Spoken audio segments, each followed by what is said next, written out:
channel, I talk about topics having to do with pre-retirement and as we're working towards our retired years. And today is the anniversary for me of having stepped down from a corporate leadership position and back into my core profession, which is a therapist. And so I wanted to kind of talk today a little bit about stepping down gracefully and sort of the stages of doing that. It was a process for me and quite a transition, and maybe you're going through this as well. So I'd like to really talk about those stages that I went through and hopefully help to prepare you if you're planning to step down from a leadership position as part of your transition in your pre-retirement. So let's not waste any time. We'll jump right into it. I did make some notes, so if you see me looking down, I'm just going to make sure that I'm hitting on all the important points here that I want to make. And the first and foremost is that this step down is not simple. It's not easy. It is a transition and it is a change. And of course, change, it can be hard. It can be difficult for us. We have routines, we have patterns, we have personality traits that we're kind of working with. And in my situation, it was probably a little more difficult because I actually stepped down from leadership and stayed at the same company. So if you're stepping down from leadership positions and easing into a different position, maybe you're going to a different organization or a different agency or a different business, it may be easier for you. For me, there was quite an adjustment that needed to happen. And so I wanted to kind of touch on what some of those stages were. When you're working through this process, there's change in your identification, in the relationships in the workplace, and there's lots of feelings that come with this too. There's feelings of kind of awkwardness, and there's feelings of sadness, and there's also feelings of happiness and peace. So I want to touch on all of those during this discussion. Now, again, in my situation, I had started at the organization in a leadership position. So I was hired as a supervisor of a behavioral health unit, a pretty small unit, and then moved up to more of a regional position. So I was responsible for the behavioral health services that were being provided at multiple locations. And then finally, in my final step with the organization, I was provided and given the role of state behavioral health director. And in that position, I was responsible for 17 different sites and all the behavioral health services that were being provided, all the staff, all of the supervision that was being provided there, all the crisis intervention, all of it. So it was a lot, and it was a lot on my shoulders. And about a year ago, I realized and recognized that for me personally, it was not a good fit and it was too much. And I was very burnt out. It required a lot of travel, a lot of even after hours work, and just constant problem solving. And it really just became a big struggle for me to try to balance my work and family life, my home life, my physical health, my mental health, and so it was time to step down. So the first stage that I experienced was that realization, this is too much, and admitting it to myself and to my husband and kind of working through the details of being able to make this decision. Of course, it wasn't a decision I could make on my own. I needed to be able to take him into consideration and our family into consideration. And once I put in my notice, in which I gave a 30-day notice, and I let my employer know that my wish was to stay with the organization, but if that wasn't going to work, then I was giving my 30-day notice to leave the organization altogether. And luckily, the organization that I work for, they wanted to keep me. And they wanted me to stay on board with them, even if it was just in a therapist position. So I'm really grateful for that, because I really like the organization that I work for, and I was really happy that I could stay. And actually, I work in a telehealth position, so I don't even have to leave the house, and that's nice in the wintertime and when the weather's bad and things like that. I'm kind of an introverted personality anyways, so that's a good fit for me. But the first realization was, is this really happening? Am I really, you know, making this decision, and am I really going through this change? And it really was, and it actually happened pretty quickly, where and noticeably, where I was not, from that point forward, I was not included in leadership conversations. I was not included in staffing situations. I was not included in important behavioral health, operational, meetings. I was excluded almost immediately, even during that 30-day period of time. And that's to be expected, because there's a lot of things that are talked about during those meetings and are in the context of that scenario that are important, and they're confidential, and they're not for anyone but those in leadership. But for me, even though I was happy that I had made this decision and I was going to be moving forward as a therapist and not as a leader, it felt also sad and hard, because I've always been kind of a person that likes to know what's going on, and I'm kind of a little bit of a nosy person, I guess you could say, curious. And so to not be in the know and not know what was going on, it was an adjustment. It really was. Now, I was soon to get very busy, and was grateful to not be in the know and involved in all of that, with all of the things that came onto my plate when I took on a caseload of patients and I started working as a therapist. But that was the first stage. Excitement, is this really happening? And then quickly followed up with a little bit of sadness around being excluded from all of the leadership functions that I used to be a part of. So that was an adjustment. Stage two, there was an identification shift. Who am I without that title?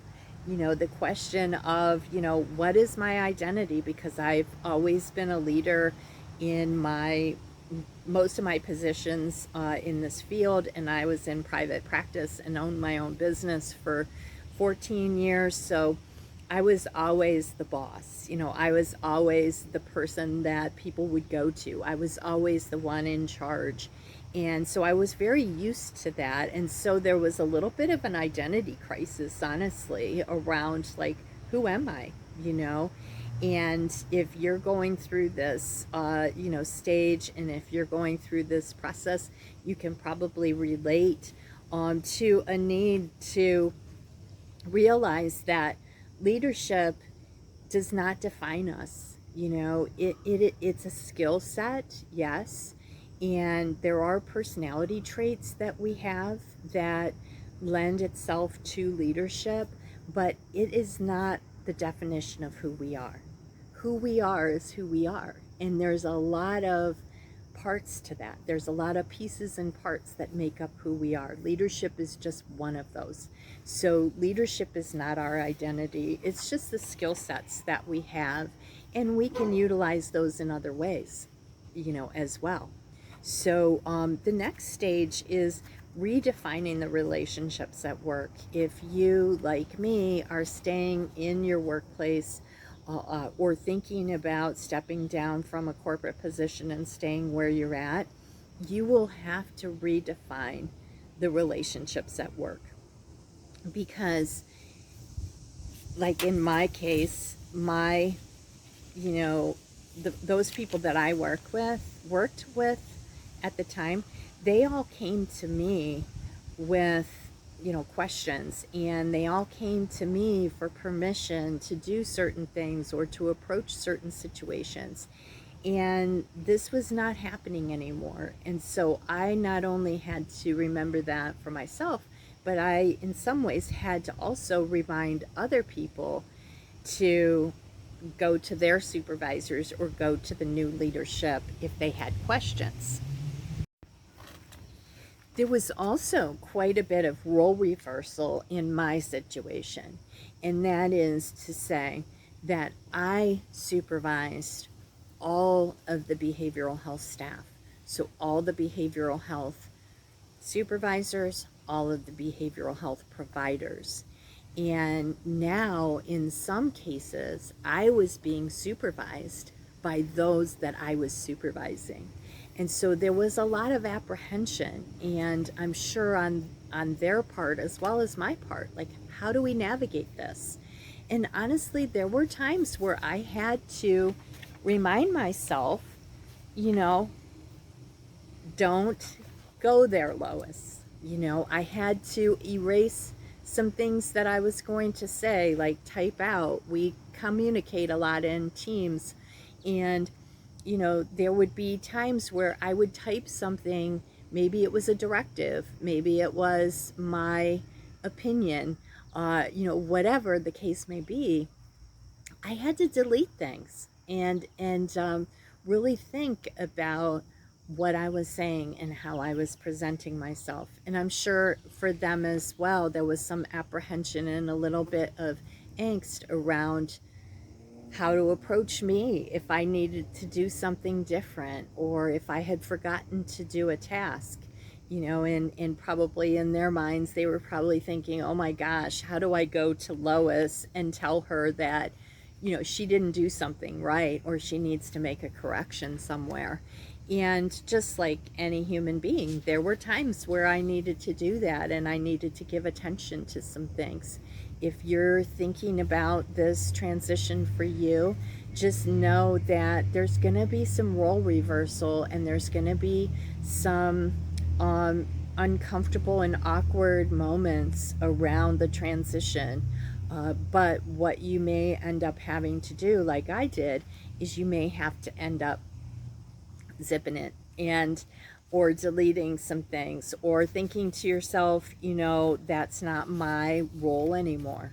That is not my job. And you may have to educate other people on that too, because I had some people still coming to me and saying, what should I do about this? How should I handle that? And I would have to continue to refer them back to their own supervisor and their new leadership. So, remembering that, this is your new role and this is what you signed up for. Stage 5 in this process is a really great stage, and this just happened recently, honestly, for me in the last couple months, is finding your new purpose. What is your new purpose now that you have the time, that you have the bandwidth, because you're not worrying about everything and everybody anymore? What are you going to do? Like, what is your passion? I started doing journaling and just writing down, like, what were the things that I used to love to do? What were, like, who is Lois? And that may be for you, maybe do some journaling, maybe do some talking to people who know you from many years ago. And ask them, what did I used to love to do? What do you think used to bring me joy? Because you will need to find a new purpose. Your purpose no longer will be leadership, and it will no longer be needed in problem solving in the workplace and putting a lot of mental energy, emotional energy, physical energy into that. So now, where do you concentrate your efforts? Myself, since that time, I have become really interested in holistic medicine, functional medicine, food as medicine, eating whole foods, eating more organically, growing my own food, taking care of living things like my dog, my dog Zoe, who, you know, although I've always taken care of her and always loved her, I didn't really give her the type of attention that I wanted to when I was so bogged down with so many other problems and issues. And so now, like, I make her dog food for her. I cook more and better meals for myself and for my family. I love to camp. I've started to kayak. I planted a whole flower bed of of zinnias this year, and I'm enjoying that. And so it's just, find your purpose. Now is your time. Now you are freed up of all of that responsibility, and you can breathe. And you can take time to meditate, and you can take time to get back into those passions and those interests and those things that brought you joy that maybe, they got put on the back burner because we only have so much energy and we can only give so much to so many. For me, also, another passion for me is YouTube and making these videos and talking to you and helping you, hopefully, on your journey. So that's another passion that I've found since I let go of my leadership and stepped down from that position. Speaking of stepping down, just remember that stepping down does not erase your contribution. It will not ever mean that you did not contribute in positive ways to the organization and to the work that you did. That will never be forgotten. In fact, I still have people reach out to me and talk to me about when I was a leader and how, I touched lives. And I'm sure you touched, so many lives in what you were doing and made a positive influence. Letting go of the control is hard, but eventually it gets easier, it gets freer. And at the end of the day, now at 5 o'clock, when I check out of work, I am more than happy to close my computer and not look at it another time. I don't check my Teams on my phone. I don't check my email. Nobody's calling me after 5 o'clock. I have no problem letting go of control. It's difficult in the beginning, but easy now. Also, I can still mentor other people. I can still use my leadership skills and be a role model and mentor others who are seeking leadership about the supervision that I can provide. And define who we are. We are, human beings with, many facets, and leadership is just one of them. This is a skill that we can channel elsewhere. We can use our leadership skills in lots of different areas of our lives. A lot of our leadership skills come down to problem solving, and problem solving is always something that is needed on a day-to-day basis. So utilizing our skills for leadership continues to serve us and can serve us well in a lot of different functions, a lot of different areas of our lives. And then finally, at the end here, is just realizing that the best leaders know the best leaders know when to step down in their roles. So they know that the time has come to step down. So if you are in that stage of life, if you're in that season of life like I was, just know that stepping down is possible. We can step down gracefully. We can continue to work at the same organization and have a smooth transition. But it is going to be a process. And I am happy to say 1 year ago, I was floundering about this decision and I was struggling. But a year later, I can tell you with the truest of hearts, I have no regrets of the decision that I made. So hopefully this was helpful for you if you're in this stage of life. If you haven't already, love for you to subscribe and leave a comment. Let me know your thoughts, where you're at in this process if you're in it, or if you know somebody who has gone through it. But either way, have a great night, and we'll see you next time. Thanks. Bye.